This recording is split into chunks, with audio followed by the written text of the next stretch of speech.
Olá, amigos, amigas. O psicanalista Bruno Bettelheim, no livro A Psicanálise e os Contos de Fadas, faz uma análise de uma história dos irmãos Grimm. A história chama-se Os Dois Irmãos, um menino e uma menina que foram expulsos de casa. E esses dois irmãos representam a nossa psique, o lado humano, o ego, e o lado animal, os instintos, o id, e que é necessário integrá-los. Sem essa integração, esses dois aspectos da nossa psique lutam um contra o outro. Por exemplo, digamos que uma criança quer um biscoito, mas a mãe lhe disse para não pegar o biscoito. Aí ela fica, naquela dualidade interior. E os contos de fada mostram essa nossa natureza dualista. Os contos de fada nos ajudam a compreender essa dualidade em nós. De um lado, o querer, do outro lado, o que não posso, o que devo. A criança, ela nasce com uma natureza indiferenciada, explica a psicanálise. Então, o id, o ego e o superego vão se desenvolvendo à medida em que a criança também vai crescendo. E aí, com o tempo, eles devem ser integrados, o id, o ego e o superego. Então, vamos à história dos dois irmãos que saíram de casa, caminharam pelo mundo imenso. No determinado momento caiu a chuva e a menina disse: o céu e nossos corações estão chorando juntos. Aqui essa frase nos ensina que ser expulso do lar representa ter que se tornar independente. A autorrealização requer o abandono, como diz Bruno Bettelheim, da órbita do lar, e que é uma experiência dolorosa, é uma experiência carregada de muitos perigos psicológicos ao longo do desenvolvimento da criança.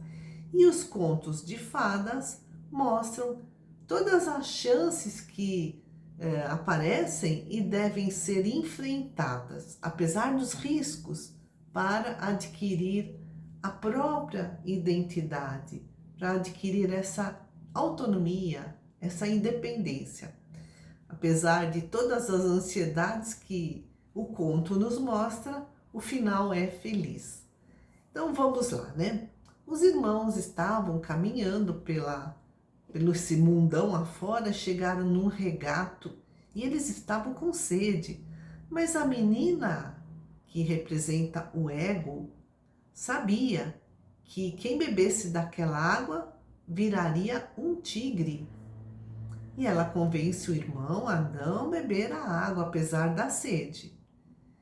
A irmã tem funções mentais mais elevadas, explica aqui o Bruno, Ela já desenvolveu o ego e o superego. E o irmão não, ele ainda é só id, só instinto.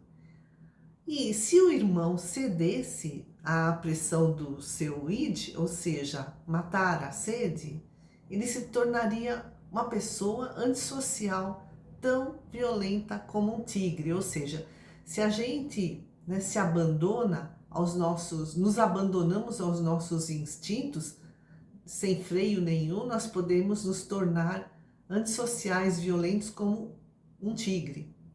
E aí eles chegam num segundo regato. Quem bebesse dessa água se transformaria num lobo. Então eles não bebem também da água desse regato. E chegam num terceiro regato. E quem bebesse dessa água se transformaria num veado, num cervo. Mas, o cervo é tipo Bambi, né? É um animal mais domável. Ele, né, consegue obedecer parcialmente. E o irmão não resiste ao instinto, ele não resiste à sua sede e bebe da água e se transforma num veado. A irmã não, ela não bebe a água. E aí a irmã desamarra o seu cinto dourado e amarra no pescoço do veado, né, do seu irmão.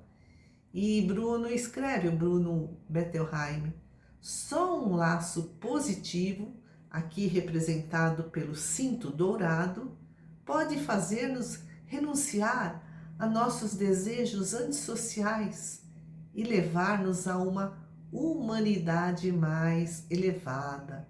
Então a criança precisa ser amada para também aprender a amar. E aí eles chegam numa casinha abandonada, num bosque, e lá eles passaram a morar.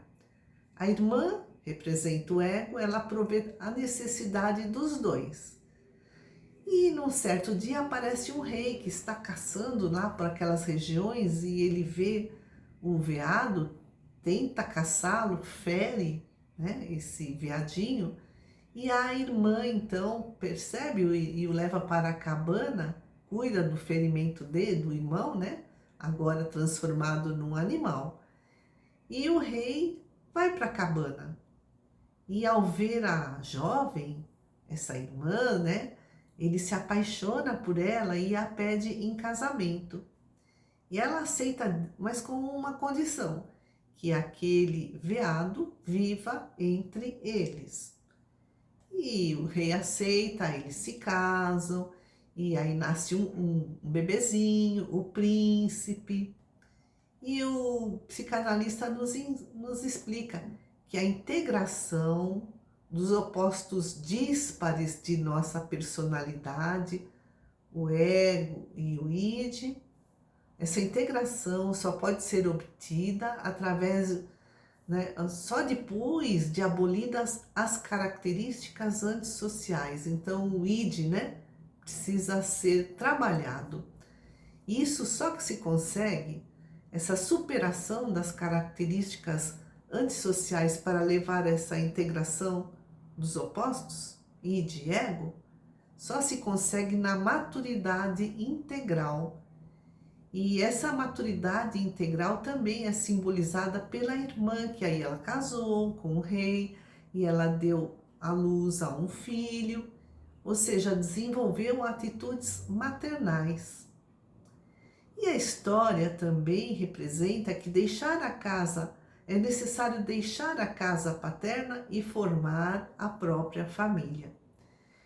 E o autor explica que esses são os dois períodos da vida em que somos mais vulneráveis à desintegração. É quando a gente faz essa jornada de buscar a própria autonomia, de sair da casa dos pais, e no momento em que se desenvolve a maternidade, a paternidade. Esses são os dois períodos da vida em que somos mais vulneráveis à desintegração, porque temos que abandonar um antigo caminho de vida e adquirir um novo. Criança deixa de ser a criança para se tornar adulta, a pessoa deixa de ser simplesmente um solteiro ou um casado para se tornar pai ou mãe. E a história, né? Essa história também conta, nessa história dos dois irmãos, que a rainha, que é a irmã, o ego, ela por fim foi morta por uma bruxa invejosa lá no castelo. E o espírito dela vinha toda noite visitar o filho e o irmão, o veado. Numa das noites, o rei a vê e a chama de esposa amada, e nesse momento ela volta a viver. A rainha não vem só para satisfazer os seus desejos, a sua saudade, ela vem porque ela se preocupa com o filho, com o irmão, ela quer cuidar deles. E aí explica Bruno Bettelheim que o que instaura a nossa humanidade é a solicitude para com aqueles que amamos. Amigos queridos, muita paz, que Jesus nos abençoe hoje e sempre.